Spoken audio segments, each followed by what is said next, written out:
ॐ अज्ञानतिमिरान्धस्य ज्ञानञ्जनशलाकया चक्षुरुन्मीलितं येन तस्मै श्रीगुरुवे नमः। हरे कृष्ण। आप सभी का स्वागत है। हम पढ़ रहे हैं भगवद गीता अध्याय 2 गीता का सार, श्लोक संख्या 38। सुख दुखे समय कृत्वा लाभा लाभो जया जयो ततो युद्धाय युज्यस्व नैवं पापमवाप्यसि। तुम सुख या दुख, हानि या लाभ, विजय या पराजय का विचार किए बिना युद्ध के लिए युद्ध करो। ऐसा करने पर तुम्हें कोई पाप नहीं लगेगा। तो यदि वास्तव में हमें ऐसा कार्य करना है जैसा भगवान बोल रहे हैं कि दुख सुख हानि लाभ विजय पराजय का विचार किए बिना युद्ध करो, हाँ, बेसिकली भगवान कह रहे हैं मेरे लिए युद्ध करो। यहाँ समझने की बात यह है कि कृष्ण इज सेइंग कि आपको ये जो कार्य करना है, कोई सा भी हो, चाहे वो युद्ध करना हो, चाहे वो आरती करनी हो, भगवान का नाम जपना हो, वो भगवान की प्रसन्नता के लिए किया जाए, ऐसा बोल रहे हैं। और ऐसा तभी पॉसिबल है जब हमें उनसे प्रेम होगा। अच्छा, फ़ायदा क्या होगा? चलो फ़ायदे की बात करें। फ़ायदा इसमें यह होगा कि हमें उसका रिएक्शन नहीं लगेगा। यदि हम, जैसा हमने शुरू में डिस्कस किया, कि हम किसी और की प्रॉपर्टी, किसी और के तत्व, किसी और की ये जो प्रकृति है, इसको हम यूज़ कर रहे हैं और उसके लिए नहीं कर रहे हैं, हाँ, तो अल्टीमेटली हमें इसका रिएक्शन लगेगा ही लगेगा, हाँ, because we are using it for our own sense gratification. अपनी इंद्रिय तृप्ति के लिए हम उन चीज़ों को इस्तेमाल कर रहे हैं। तो फ़ायदा ये होगा यदि हम इसको भगवान की प्रसन्नता के लिए इस्तेमाल करते हैं तो इसका रिएक्शन हमें नहीं लगेगा, बिकॉज हम उसी के लिए यूज़ कर रहे हैं जो who is the ultimate owner of the property. तो अगर उसी के लिए यूज़ कर रहे हैं तो मेरा क्या लाभ होगा? लाभ इसमें यह होगा कि वो इतने दयालु हैं कि वो उसमें से भी हमें वापस कर देते हैं। हालांकि हमारी ऐसी कोई इच्छा नहीं होती है, लेकिन भगवान इतने दयालु हैं। तो इस प्रकार से एक तो वो वस्तु भी आपको मिलने के चांसेस रहेंगे ही, क्योंकि जैसे कहते हैं ना, कोई मालिक बड़ा प्रसन्न हो जाता है तो बख्शीश देता है, and we are like a servant. और क्योंकि हम सर्वेंट हैं तो हमें भगवान की बख्शीश प्राप्त होती है। जैसे कि आप भोग लगाते हैं, भोग लगाने के बाद आपका खाना वहीं का वहीं रहता है, वो प्रसाद बन जाता है, हाँ, वो भगवान की बख्शीश, भगवान का प्रसाद है। हाँ, उससे क्या हुआ? आपको प्रसाद भी मिला और भगवान की प्रसन्नता भी मिली, क्योंकि भगवान भी ये जान के बड़े प्रसन्न हुए कि इसने ये वस्तु मेरे लिए, मुझे अर्पित करी, मुझे ऑफर करी। तो दैट्स रिलेशनशिप बेसिकली। उसके अंदर हम एक प्रेम संबंध बनाते हैं चीज़ों को देने से, देने, आदान प्रदान करने से। तो इसलिए यहाँ पर ये बताया जा रहा है कि हे अर्जुन, तुम इतनी देर से ये सोचे जा रहे हो कि इससे क्या होगा, मुझे राज्य मिलेगा तो क्या होगा, मैं ऐसे राज्य का क्या करूँगा अगर मैं जीत गया तो, या इनको हत्या करके मैं क्या, यानी कि हम अर्जुन के माध्यम से हम ये सीख रहे हैं, हम अक्सर अपने ही बारे में सोचे जाते हैं कि इस कार्य को करने से मेरा ये लाभ होगा, इस कार्य को करने से मेरी ये हानि होगी। इस विचार से अलग एक पृथक विचार की बात करी जा रही है कि सोचा ये जाए कि इससे भगवान को प्रसन्नता होगी या प्रसन्नता नहीं होगी।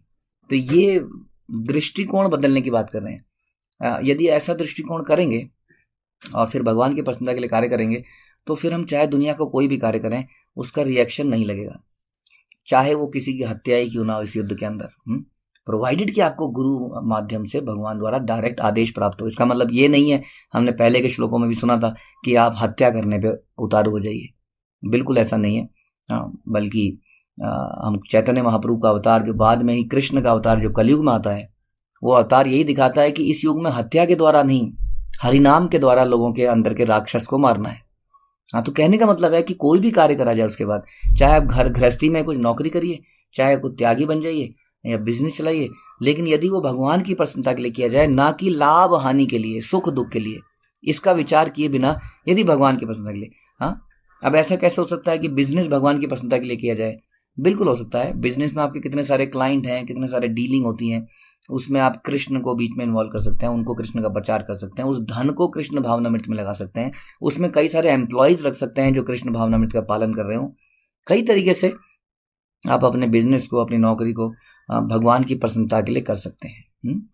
तो इस प्रकार से भगवान अर्जुन को बता रहे हैं, यदि तुम ऐसा करोगे तो तुम्हें रिएक्शन नहीं मिलेगा, यदि तुम ऐसा नहीं करोगे तो रिएक्शन मिलेगा। भागवतम में एक श्लोक आता है, इस श्लोक में बताया गया कि जिसने अन्य समस्त कार्यों को त्याग कर मुकुंद कृष्ण की शरण ले ली है, वह ना तो किसी का ऋणी है, ना किसी का कृतज्ञ है, चाहे वो देवता हो, साधु हो, सामान्य जन हो, परिजन हो, मानव जाति हो, पितर हो, कोई भी हो।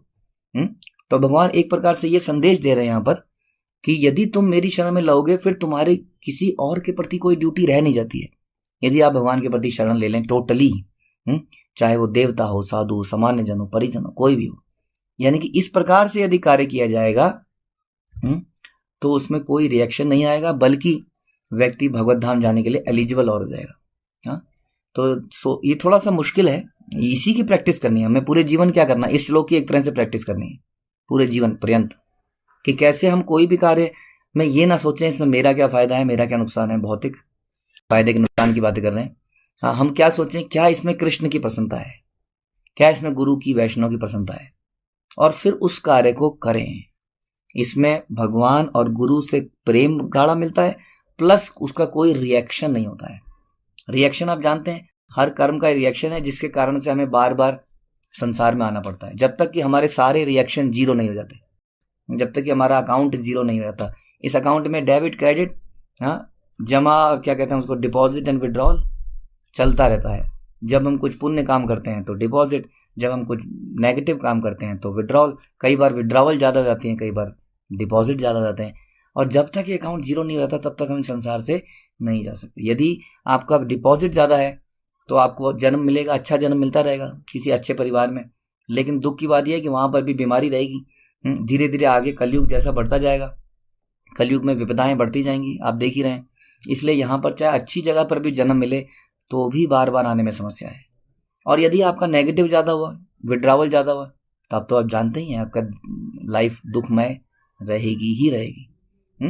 तो इसलिए क्या करें, यदि इस विड्रावल और डिपॉजिट के चक्कर से बचना है तो हम संसार में रहते हुए खाली तो रह नहीं सकते, ना ही आत्महत्या कर सकते हैं, क्योंकि आत्महत्या भी एक कर्म है, उसका भी एक रिएक्शन हो जाएगा। आप बैठे रहेंगे तो भी कर्म कर जाएंगे, खाएंगे तो भी कर्म करेंगे, है ना। यानी कि बिना कर्म के नहीं रह सकते। तो करें क्या, ऐसे में कृष्ण की प्रसन्नता के लिए कार्य करें, जैसा कि भगवान यहाँ बोल रहे हैं। क्या सोचे बिना, हाँ, लाभा लाभो जया जो, विदाउट थिंकिंग कि इसमें मेरा हानि होगी या लॉस होगा, सुख मिलेगा या दुख मिलेगा, विजय मिलेगी या पराजय मिलेगी। हाँ, तो अर्जुन को भगवान ये बता रहे हैं कि इन सब बातों को छोड़ दो अर्जुन, तुम इसलिए करो क्योंकि मैं चाहता हूं कि तुम करो। ऐसा अर्जुन को संदेश दिया गया। ऐसा ही हम भी करने का प्रयास करें। कई बार वैदिक शास्त्रों में ऐसे निर्देश होते हैं जो हमें लगता है ये हम कैसे कर पाएंगे, ये तो हम नहीं कर पाएंगे। उसमें भी हम करने का प्रयास जरूर करें। जैसे कि बहुत ही जल्दी निर्जला एकादशी आने वाली है, पांडव निर्जला एकादशी। तो कई बार लगता है निर्जला एकादशी, पानी के बिना हम कैसे रह सकते हैं, इट्स वेरी डिफिकल्ट। लेकिन हम उसको करने का प्रयास जरूर करें, जितना कर पाए।